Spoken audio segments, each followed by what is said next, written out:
समाजामध्ये एक मोठी दुफळी तयार झाली आहे। अनेक समाज एकमेकांसमोर उभे आहेत आणि दुर्दैवाने या राज्यातल्या काही नेत्यांना असं वाटतं की हे समाज एकमेकांसमोर उभे राहिले तरच आपण निवडून येऊ शकतो, म्हणून त्याच्यामध्ये पेट्रोल टाकण्याचं काम काही राज्यकर्ते करतायत। खरं म्हणजे एक गोष्ट लक्षात घेतली पाहिजे, अरे निवडणुका येतील जातील, एखादं सरकार बनेल राहणार नाही, सरकार येतात जातात, पण समाज एकसंघ राहायला पाहिजे। समाज जर असा दुफळीत राहिला, एखाद्या निवडणुकीत तुमची पोळी भाजली जाईल, पण एकदा समाजामध्ये दुफळी राहिली तर किमान 3 पिढ्या ती दुफळी तुम्हाला दूर करता येत नाही। कुठे आम्ही समाजाला आमच्या नेतो, काय नेमकं आम्ही करतो, याचा देखील विचार झाला पाहिजे। भारतीय जनता पक्षाने नेहमी स्पष्ट भूमिका ठेवली आहे। मराठा समाजामधला जो गरीब मराठा आहे याला आरक्षण मिळालं पाहिजे, ही पहिल्या दिवशीपासून भाजपची भूमिका आहे। माझा सवाल आहे, आरक्षणाची लढाई सुरू कधी झाली? 1982 साली त्या ठिकाणी स्वर्गीय अण्णासाहेब पाटलांनी काँग्रेसच्या मुख्यमंत्र्यांना भेटून सांगितलं की तुम्ही आरक्षण दिलं नाही तर माझा जीव मी संपवीन। त्या मुख्यमंत्र्यांनी सांगितलं नाही देत, आणि त्या ठिकाणी स्वर्गीय अण्णासाहेब पाटलांनी स्वतःला गोळी मारून घेतली। मराठा आरक्षणाचा पहिला बळी जर कोणी होते तर ते स्वर्गीय अण्णासाहेब पाटील होते।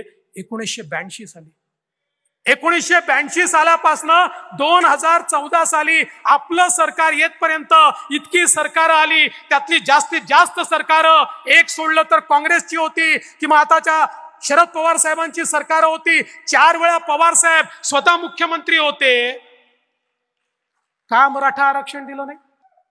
82 सालापासून का मराठा आरक्षण दिलं नाही, माझा सवाल आहे। अरे अण्णासाहेब पाटलांनी जर 1982 साली स्वतःला गोळी मारून घेतली होती, तुम्ही 4 वेळा त्या ठिकाणी रेकॉर्डवर सांगितलं मराठ्यांना आरक्षणाची गरज नाही। मी नाही बोललो, कोण बोललं? सगळ्या महाराष्ट्राला माहिती आहे, सगळ्या महाराष्ट्राला हे माहिती आहे। पण आता मतांकरता दुफळी निर्माण करण्याचं काम चाललेलं आहे। हो, आम्ही आरक्षण दिलं, आम्ही आरक्षण दिल्यावर ते हायकोर्टात ते टिकवलं, आणि जोपर्यंत आमचं सरकार होतं सुप्रीम कोर्टात 3 वेळा केस लागली, सुप्रीम कोर्टाने स्टे द्यायला नकार दिला। जोपर्यंत आम्ही होतो सुप्रीम कोर्टामध्ये देखील आम्ही आरक्षण टिकवून दाखवलं। पण दुर्दैवाने तुमचं महाविकास आघाडीचं उद्धव ठाकरेजी आणि शरद पवारजींचं सरकार आलं आणि मराठा आरक्षण त्या ठिकाणी गेलं। त्याला प्रोटेक्ट करण्याकरता कुठलाही प्रयत्न केला नाही। पुन्हा एकनाथराव शिंदेजींचं सरकार आलं, भारतीय जनता पार्टी, शिवसेना, राष्ट्रवादी, आम्ही पुन्हा मराठा समाजाला 10% आरक्षण त्या ठिकाणी दिलं। आज भरती चाललेली आहे, पोलीस भरतीमध्ये आपण बघा हजारो तरुण आता मराठा समाजाचे त्यांची भरती झाली आहे। हजारो तरुणांची वेगवेगळ्या खात्यांमध्ये त्या ठिकाणी भरती झालेली आहे।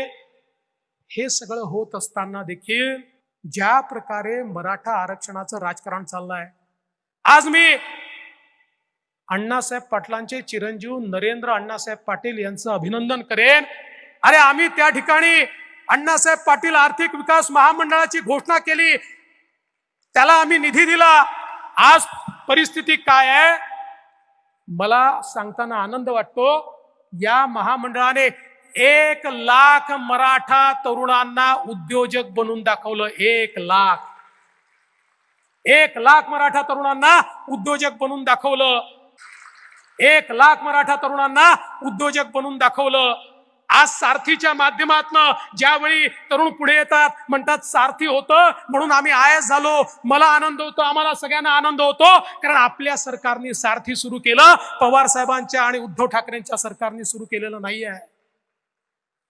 पण बंधू भगिनींनो, जे काही आंदोलन चाललंय, मनोज जरांगे पाटलांना माझा सवालच नाहीये। माझा सवाल उद्धव ठाकरे, शरद पवार साहेब आणि नाना पटोले यांना आहे, आणि सोपा सवाल आहे। की तुम्ही एकदा हे जे आंदोलन चाललेलं आहे या आंदोलनामध्ये तुमची भूमिका स्पष्ट करा. तुम्ही सांगा की मराठा समाजाला ओबीसी मध्ये आरक्षण देण्याकरता शरद पवार साहेब, उद्धव ठाकरे साहेब आणि नाना पटोले साहेब तुमचं यश आहे का, तुमचं समर्थन आहे का, एकदा हे स्पष्ट करा. ही दुटप्पी भूमिका सोडा. चित भी मेरी पड भी मेरी खडा तू मेरे बाप का, ही जी भूमिका तुम्ही मांडताय ही सोडा. या ठिकाणी मराठ्यांनाही वेडं करायचं, ओबीसींनाही वेडं करायचं, दोघांनाही झुंजवत ठेवायचं, दोघांनाही भांडत ठेवायचं. अरे आम्हाला तर शिवाय खायची सवय आहे, आम्ही घाबरत नाही. आणि समाजाला न्याय देण्याकरता किती शिव्या खाव्या लागल्या तरी आमची त्याची तयारी आहे. पण तुमचा बुरखा फाडल्याशिवाय राहणार नाही. हा खोटारडेपणा हा समोर आळावाच लागेल. आणि हा जर आला नाही, ये पब्लिक है, ये सब जानती है.